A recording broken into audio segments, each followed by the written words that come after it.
Hey guys, welcome to Key Roots, the Key Roots of Sex Addiction.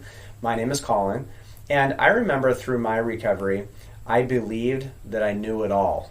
And my wife was really good at telling me this. She thought that I really had this attitude, or this know-it-all attitude. That was a real problem in our relationship, but it was also a real problem in my recovery. So let me give you examples of my know-it-all attitude. In the very beginning, I knew that I shouldn't tell my wife and be open about my addiction because if I told her, it would really hurt and I would get into lots of trouble. And so what I thought would be best was to keep it all inside and deal with it on my own. I had this idea that if I just worked harder and harder and harder, that eventually I'd get clean, and then months after I was clean I would share it with her and she'd feel better about it when I shared it. And that just was never the case.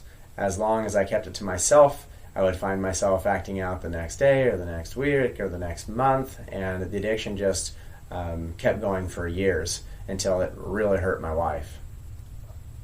I remember something else that I thought I knew was after my wife knew that I shouldn't tell her everything about my addiction, because I had read in books that certain things could be more traumatizing than others, and I don't even think I really understood what those things were.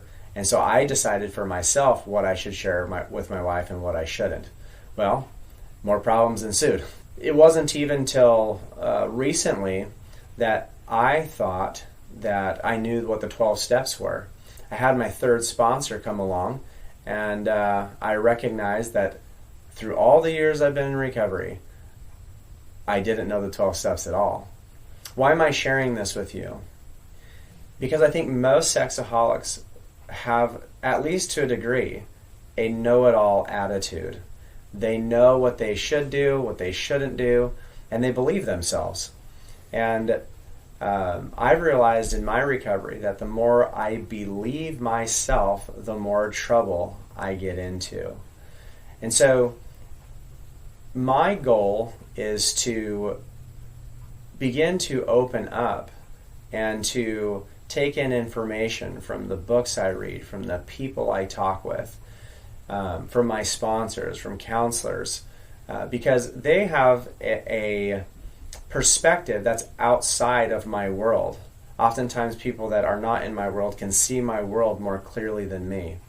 And the more I humble myself and listen and take the actions that people give me, their guidance in essence, the better my life gets.